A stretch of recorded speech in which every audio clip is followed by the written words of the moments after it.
Champion trophy 2025 کو لے کر پاکستان اور بھارت کے درمیان تنازع شدت اختیار کرتا ہوا ہمیں نظر آتا ہے اور برف پگھلنے کی بجائے برف جو ہے وہ ٹھوس ہوتی ہمیں نظر آتی ہے۔ آخر پاکستان بھی اپنے موقف پر ڈٹ گیا اور بھارت کو آنکھیں دکھا دی، اور اس کے بعد اس تنازع کو شدت اختیار کرنے کے بعد انٹرنیشنل کرکٹ کونسل کے بورڈ کو کتنا نقصان ہو سکتا ہے، اور 3.2 ملین کے بیچے ہوئے براڈ کاسٹنگ کے حقوق جو ہیں وہ کیا آئی سی سی بھارت اور پاکستان کے میچ کے بغیر پورے کر پائے گا یا نہیں، اور پاکستان نے مائنس بھارت فارمولے کے تحت کس طرح کام کرنا شروع کر دیا ہے، تمام تر تفصیلات آج کے اس ولاگ میں آپ کے ساتھ شیئر کریں گے۔ آئی سی سی چیمپئن ٹرافی کے معاملے پر پاکستان اور بھارت کے تنازع جو شدت اختیار کرتا ہوا ہمیں نظر آتا ہے، اس کا جو ڈائریکٹلی نقصان پہنچنے جا رہا ہے وہ جی انٹرنیشنل کرکٹ کونسل اور اس کی فنڈنگ پر انحصار کرنے والے بورڈز کو اس کا شدید نقصان جو ہے وہ مالی صورت میں بھی اٹھانا پڑے گا۔ ناظرین کرام، ذرائع کے مطابق بھارت کے مسلسل سخت رویے کے خلاف پاکستان کی پالیسی موجودہ آئی سی سی سائیکل کے مالی معاملات پر اثر انداز ہو سکتی ہے۔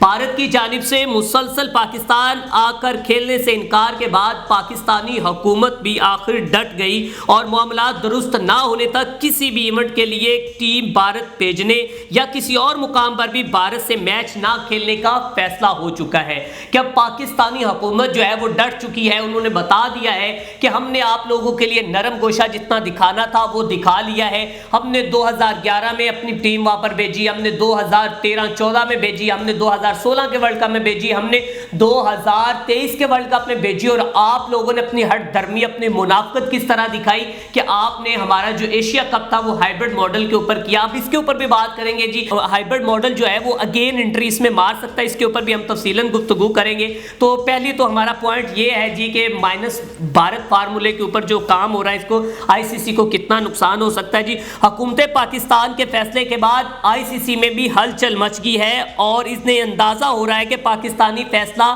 کس طرح انٹرنیشنل کرکٹ کونسل کو متاثر کر سکتا ہے۔ بھارت کو 2024 سے لے کر 2031 کے دوران 4 بڑے آئی سی سی ایونٹ کا انہوں نے ادھر میزبانی کرنی ہے، اور میزبانی کے بعد اگر پاکستان وہاں پر 4 ایونٹس میں نہیں جاتا تو آپ خود سوچیں کہ اس کے بعد آئی سی سی انٹرنیشنل کرکٹ بورڈ کے جو سرپنچ ہیں ان کا کیا حال ہوگا، ان کے ریونیو کو کتنا مالی نقصان ہوگا، یہ آپ بھی جانتے ہیں۔ وہ کیا